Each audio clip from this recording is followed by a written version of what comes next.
Bismillahirrahmanirrahim warohil kudus al-ilahul wahid. Demi nama Bapa, Putra, dan Roh Kudus ketiganya yang esa. Shalom sahabat yang dikasih oleh Tuhan, berjumpa kembali dengan saya di channel ini. Terima kasih buat teman-teman yang terus mendukung perkembangan channel ini dengan cara subscribe, like, komen, dan share. Tuhan memberkati kita.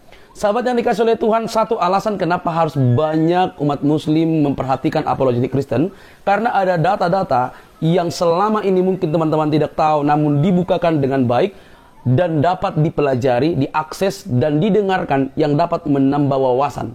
Dan saya pikir di zaman ini banyak orang dapat belajar dengan rapi dan mempercayai sesuatu dengan terbuka, dengan baik oleh karena melihat data-data yang sudah dipaparkan.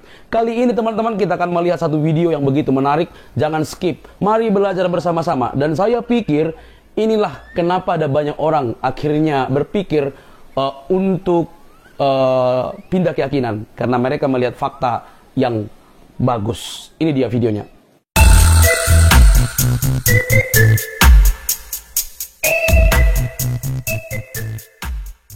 Bahwa Muhammad ini sudah dinubuatkan di dalam Alkitab. Saya pernah debat dengan almarhum Insan Mukoginta, Kainama, dengan ada lagi ustadz dari Batak itu. Saya bilang, pernyataan saya, kalau ada sepotong ayat yang mengatakan bahwa ada nubuatan di dalam Alkitab tentang Muhammad, saya masuk Islam sekarang juga. Zuma mau masuk ke room saya. Sebelum saya ini kamu ngomong, jawab pertanyaan saya. Saya mau tes mental kamu. Kalau ada laki-laki umur 54 tahun kawin dengan perempuan umur 6 tahun, apa kamu hormat dengan laki-laki itu? Dia jawab, ya saya hormat. Berarti kamu nggak punya otak. Orang Arab juga pintar. Dia hanya bikin obat kuat. Angkum sayyiatikum. Wahai orang-orang yang beriman, bertaubatlah kepada Allah dengan taubat yang murni, mudah-mudahan. Jadi mudah-mudahan. Jadi sudah beriman, sudah bertaubat, masih ada kata mudah-mudahan. Jadi tidak ada kepastian di dalam keyakinan itu. Masya Allah. Nah, inilah mulut yang paling ditakuti oleh pemerintah Indonesia, oleh MUI, Muhammadiyah, NU, pokoknya musuhin Saifuddin Ibrahim. Jadi begitu. Dan saya nggak pernah takut. Di penjara saya kira saya sudah meninggal dunia waktu itu. Jadi umur 53 tahun saya ditangkap. Gini, tahun saya memenangkan banyak jiwa. Kemudian tahun ketiga saya mimpi suatu saat saya masuk penjara. Saya bilang begini sama Tuhan, Tuhan, masa gara-gara masuk Kristen masuk penjara? Benar sekali. 5 Desember 2017 saya didatangi oleh polisi setelah jenguk Ahok itu. Saya langsung ditetapkan sebagai tersangka. Kemudian saya diolah, ternyata memang pesanan Yusuf Kala waktu jadi wakil presiden itu. Karena surat penangkapan itu ada belakangnya itu angka 5.000. Jadi kalau ada angka 5.000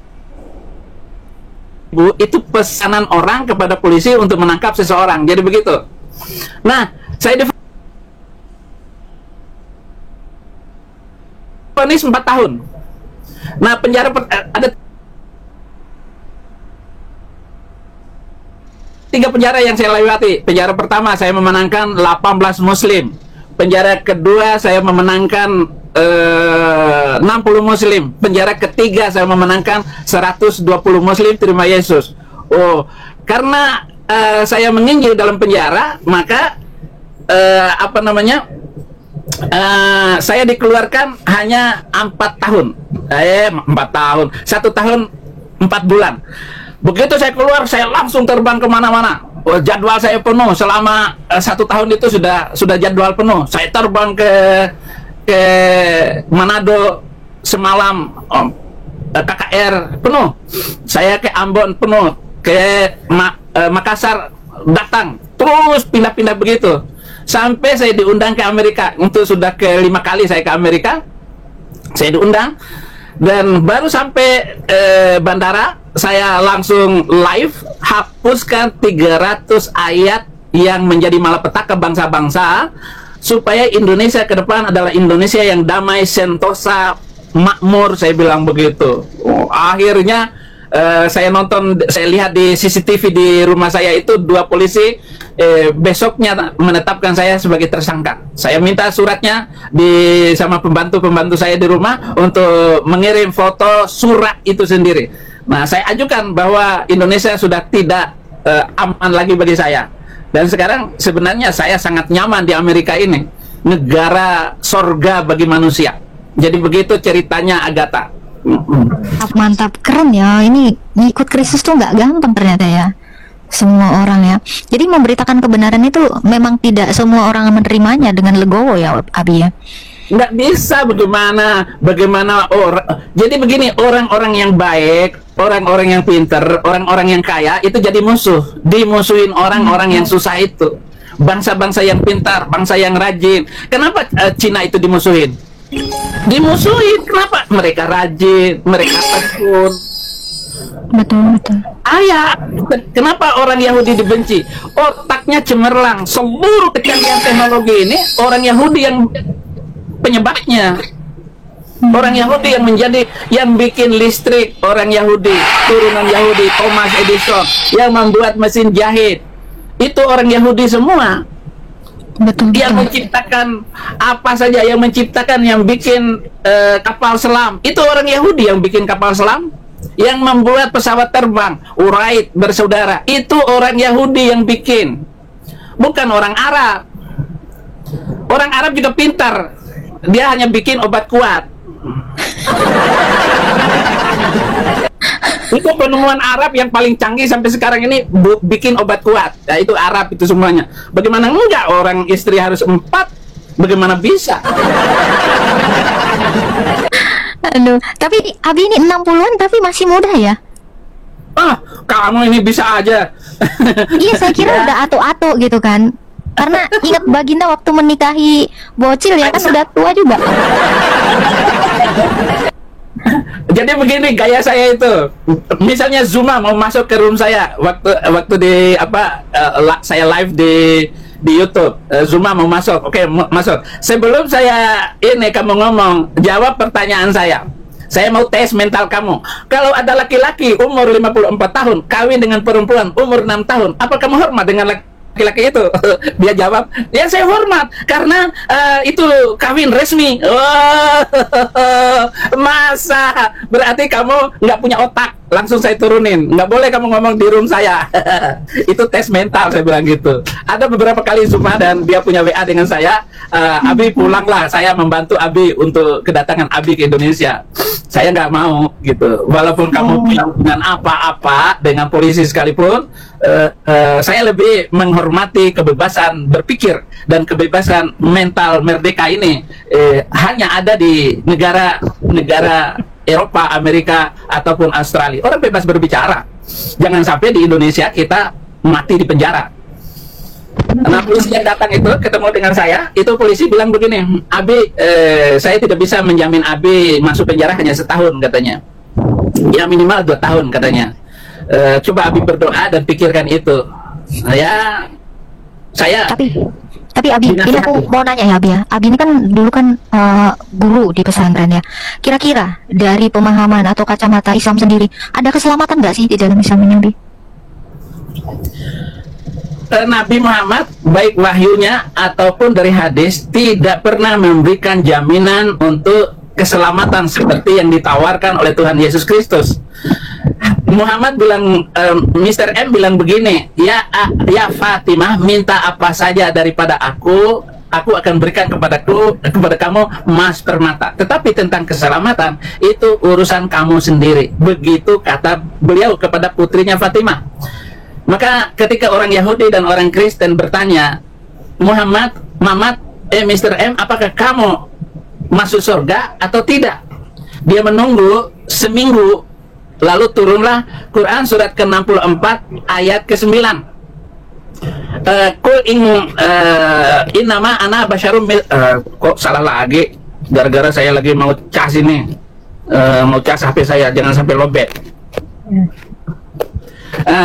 Turunlah ayat bahwa katakanlah, aku bukan rasul yang pertama di antara para rasul dan aku tidak tahu apa yang terjadi atasku. Saya hanya menyampaikan apa yang diwahyukan kepadaku. Jadi beliau tidak tahu nasibnya sendiri. Nah, ketika berdiri, beliau ditanya oleh sahabatnya, ya Nabi, di mana bapakku? Kata beliau, bapakmu di neraka. Jawab beliau kepada sahabatnya yang bertanya. Maka sahabat itu langsung ke pintu mau keluar. Kemudian beliau panggil, Ta'an, katanya dia panggil.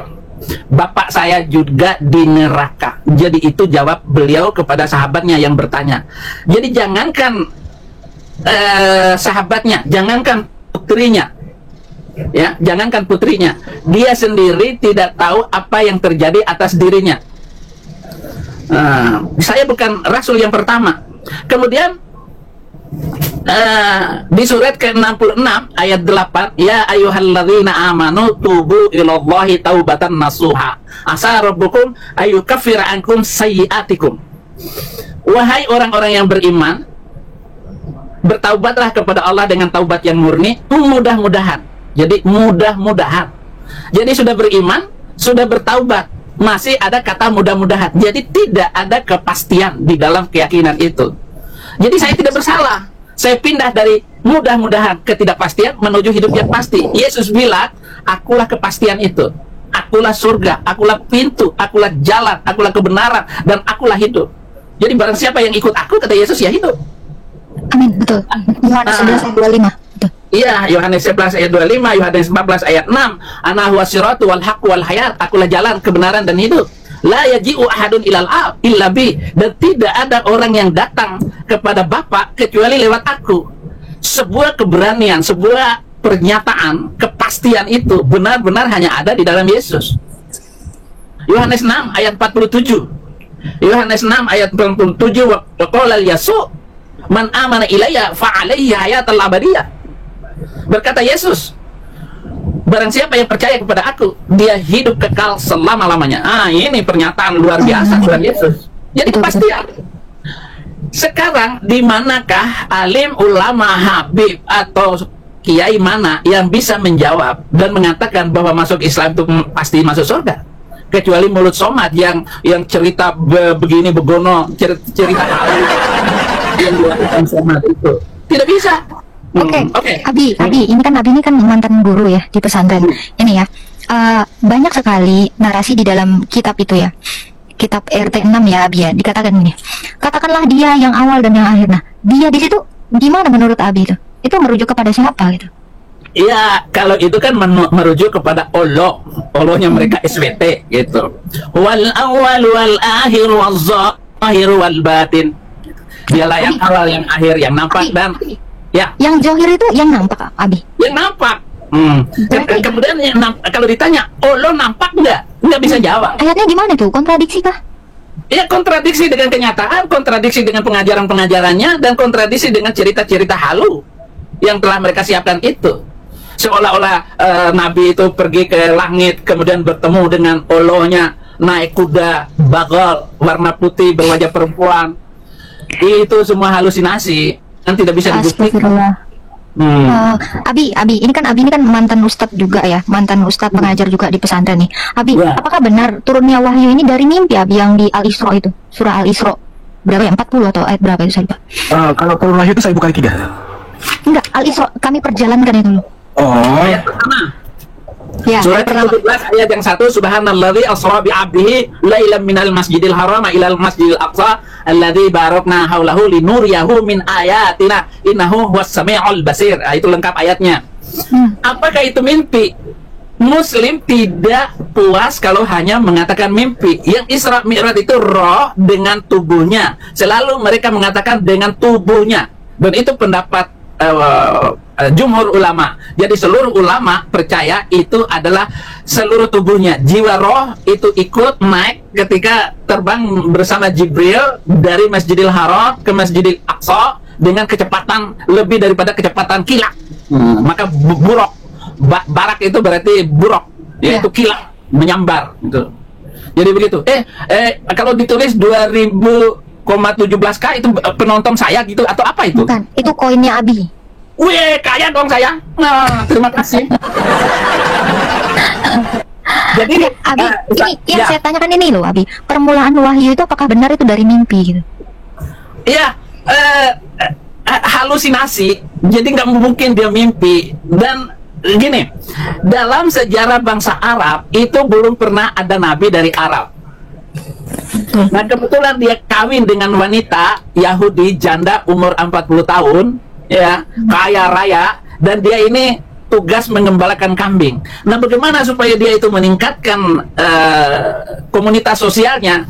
Cara satu-satunya dia mengangkat nabi. Yang mengangkatnya itu adalah istrinya. Nah, semua itu nggak mungkin dia itu mendapatkan kualitas itu kecuali dengan mengawini Khadijah. Dia harus naik derajatnya untuk menjadi nabi. Lalu dimusuhin oleh pamannya sendiri, saudara-saudaranya sendiri. Dalam waktu 12 tahun dia hanya tidak lebih 100 pengikut. Dan itu orang miskin semuanya. Nah, dia mendapatkan kesempatan yaitu baru di Madinah dia menggeser orang-orang tokoh-tokoh dan harus tunduk kepada dia.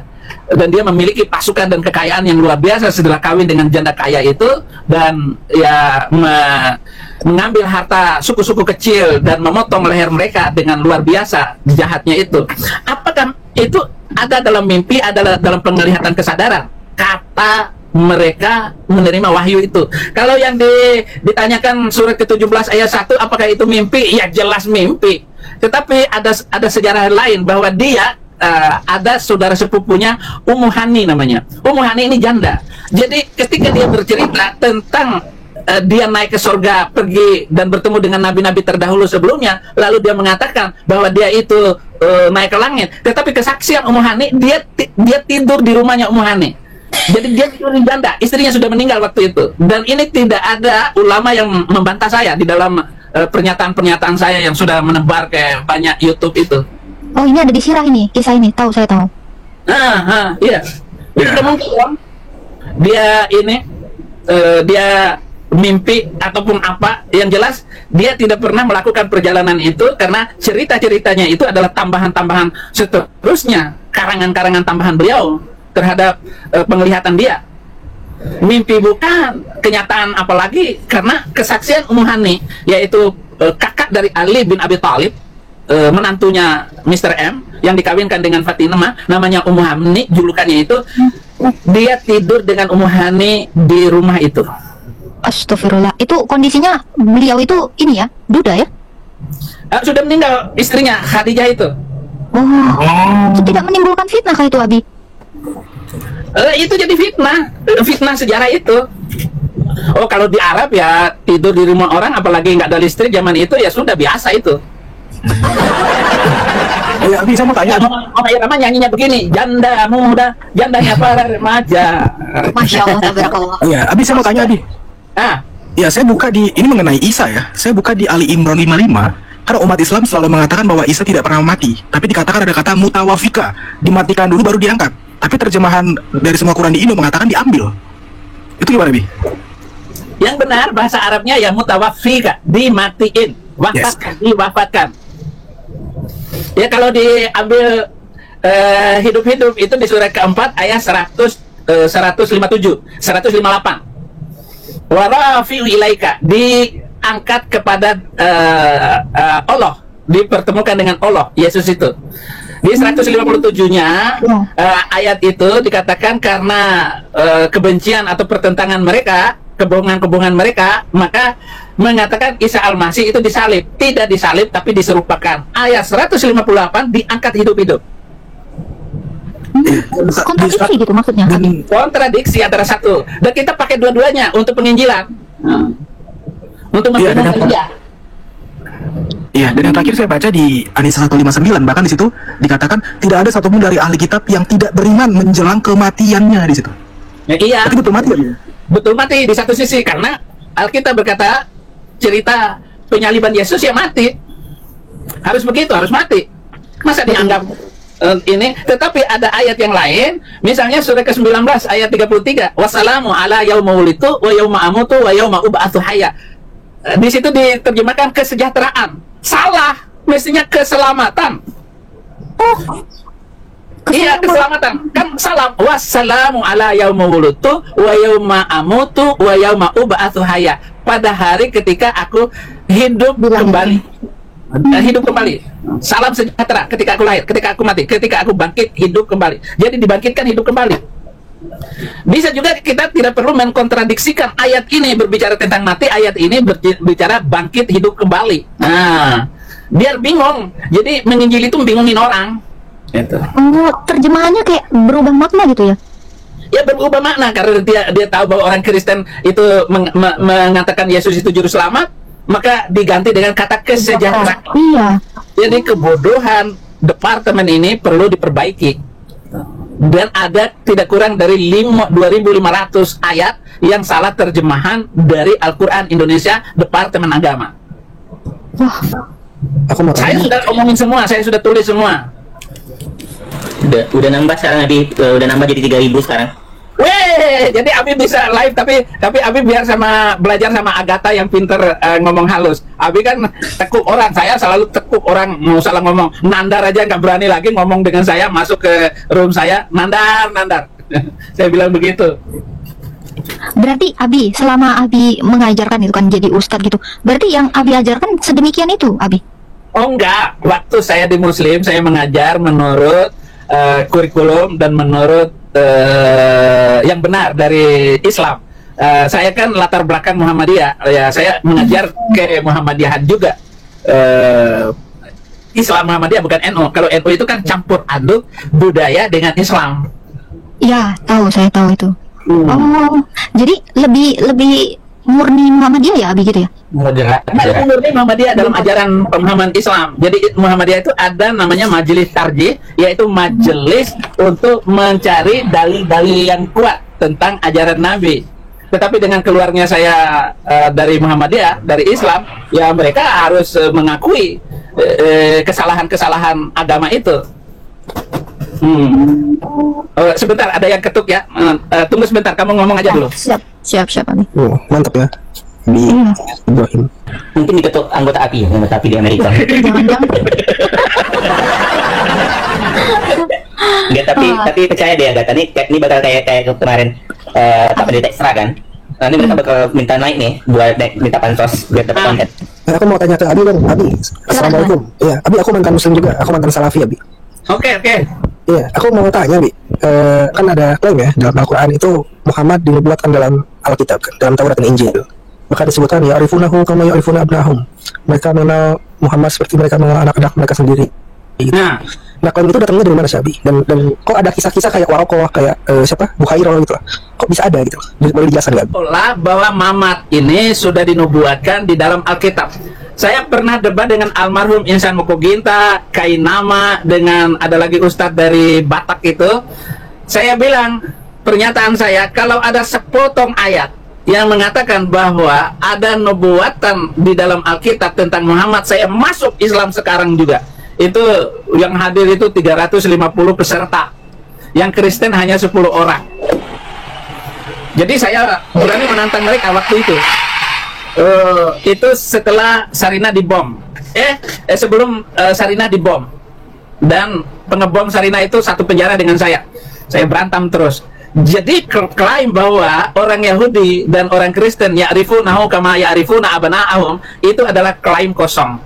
Saya sudah meneliti tentang Alkitab, tentang kata-kata ini. Benar nggak di dalam Alkitab itu ada nama Nabi Muhammad? Nggak ada satupun. Bohong besar. Lalu ulama-ulama dari zaman ke zaman berusaha untuk mencari, mengais-ngais ayat Alkitab Perjanjian Lama dan Perjanjian Baru, bahwa di sana ada ayat yang mengatakan, menubuatkan, meramalkan kedatangan Mr. F. Nggak ada satu ayat pun. Lalu ada lagi di dalam kitab Kidung Agung ada nama Muhammadam. Muhammadam itu Muhammadam atau apa katanya? Itu ramalan. Nggak ada ramalan. Kalau ada, ya nggak mungkin saya masuk ikut agama Kristen. Betul. Saya sudah menulis juga buku itu, dan ketika saya pledoi pembelaan diri saya di pengadilan, saya nggak bela diri, saya ceritakan semua kejahatan agama itu, dan orang-orang Kristen, gereja-gereja yang dibakar oleh mereka, yang membuat akhirnya saya harus taat dan harus membela keyakinan itu. Sebenarnya saya belum belajar Kristen baik-baik sebelum saya bertobat. Saya nggak melakukan penelitian itu hanya karena kerusuhan Mei 98, peledakan Bali, kedutaan Australia, Amerika dimusuhin. Itu sudah membuat saya bertobat masuk Kristen dan hanya membela orang Kristen. Saya belum tahu ajaran Kristen. Begitu saya belajar Kristen, ini dia kebenaran itu. Oh, ini dia. Kenapa orang Kristen, kenapa pendeta nggak berani berbicara tentang kebenaran ini? Yang membuat Indonesia itu hanya 9 wali loh, 9 wali. Lah pendeta di Indonesia ini ribuan. Kenapa jadi pengecut? Saya bilang gitu. Saya bilang, saya Tuhan yang akan membongkar ini semua. Berikan saya kesempatan untuk hidup Tuhan. Puji Tuhan, alhamdulillah. Sampai sekarang mereka memusuhi saya, tetap hidup. Luar biasa, dua Tuhan Yesus ya. Apalagi kecanggihan teknologi ini. Jadi pertanyaannya bahwa apakah ayat-ayat itu ada ramalannya? Enggak ada ramalannya. Lalu dia membuat ramalannya seperti ini. Surat ke-61, surat Al-Fat ayat 6. Wa idza qala Isa ibn Maryam ya bani Israila inni rasulullah ilaikum musaddiqan lima baina yadayya minat Taurat wa mubasysyiran bi rasulin ya'ti min ba'di ismuhu Ahmad. Itu. Dan ingatlah ketika Isa putra Maryam berkata, hai Bani Israel, aku adalah utusan Allah kepada kamu, membenarkan Taurat. Dan yang kedua, saya mengatakan bahwa akan datang seorang nabi setelah aku, namanya Ahmad. Cari di dalam perjanjian baru kalau ada nubuatan Yesus tentang namanya Ahmad. Nggak ada sepotong ayat pun. Nah, itu klaim sepihak mereka gitu. Masa antara Yesus Alkitab dengan Mr. M itu 6 abad, 600 tahun. Betul. Jadi klaim itu dipakai untuk menguatkan agar orang Yahudi dan orang Kristen ikut Nabi Arab ini. Sementara bangsa Arab itu bangsa inferior, bangsa rendahan di bawah Yahudi. Sementara kok tiba-tiba ada Nabi dari Arab, ini lelucon akhir zaman kalau begitu. Maka saya tulis buku itu, tidak ada Nabi dari Arab, semua Nabi dari Bani Israel. Inilah bahayanya omongan saya karena terus terang terus. Baik teman-teman dikasih oleh Tuhan, bagaimana respon teman-teman terhadap video yang barusan kita dengar dari awal hingga akhir? Satu pernyataan yang harus saya katakan, kalau Anda tidak setuju, kalau Anda kepanasan, ya skip saja. Kalau Anda tidak mau belajar, ya silakan buta selama-lamanya. Kalau Anda tidak mau dengar data-datanya, ya udah silakan dengar Ustadz Anda. Tetapi yang namanya belajar untuk mencerdaskan banyak orang, maka kita harus siap membuka literatur yang bertanggung jawab. Dan apa yang disampaikan oleh para apologetik ini tidak ada istilah mau melukai, tetapi bagaimana membukakan fakta bahwa ada banyak yang mirip-mirip di dalam Quran dengan di dalam Alkitab, namun kisahnya itu berbeda. Pengutipan nama bisa saja sama, tetapi kisahnya itu bisa saja berbeda-beda. Hal ini menimbulkan pro kontra atau kesalahpahaman yang selama ini begitu runcing, yang dibenturkan satu dengan yang lain. Maka kita harus dapat mendudukkan pokok masalah itu dengan baik. Kita mau percaya keyakinan kita, ya terserah. Anda mau murtad, terserah. Anda mau mualaf, terserah. Semua ada konsekuensinya. Tetapi kita harus berdiri di dalam keimanan kita yang berlandaskan dengan baik, sesuai dengan sejarah, literatur, dan ceritanya itu tidak lompat-lompat, namun tertata rapi, dipercaya, disaksikan, bukan asal-asalan. Teman-teman, saya memberikan sebuah video ini supaya ada banyak orang yang akhirnya melihat data ini dengan terang dan berpikir bahwa apakah yang teman-teman yakini itu sudah benar, sudah tepat, atau hanya karena ajaran harus imani dan segala macam. Jadi kalau teman-teman kepanasan, ya berhenti saja, nggak usah baper, karena kita di zaman ini harus dapat mencerdaskan banyak orang. Teman-teman yang dikasih oleh Tuhan, bahwa Kristus memang selalu memberikan kami perintah untuk meluruskan orang-orang yang menyalahpahami kekristenan. Mungkin teman-teman melihat ada banyak persamaan antara Quran dan Alkitab, nama-nama tersebut. Tetapi kami harus percaya bahwa yang detail, yang tertata itu ada di Alkitab. Teman-teman boleh membantahnya dengan literatur, jangan bantah dengan lapor-melapor. Itu namanya anak kecil, tidak dewasa, bahkan tidak siap untuk menggunakan akal sehat. Betapa pentingnya kita mencari sesuatu untuk memperkuat keimanan kita. Bantahlah data-data itu dengan data. Bantahlah literatur yang dibacakan dengan literatur. Jangan dibantah dengan cara melapor. Itu namanya tidak dewasa. Teman-teman, kiranya kasih Kristus mencerdaskan Anda, memberi kesempatan kepada Anda untuk menerima keselamatan yang hanya di dalam Yesus untuk semua orang, untuk dunia ini. Sampai di sini video saya. Jangan lupa untuk mendukung saya dengan cara subscribe, like, komen, dan share. Sampai ketemu di video selanjutnya. Bye-bye.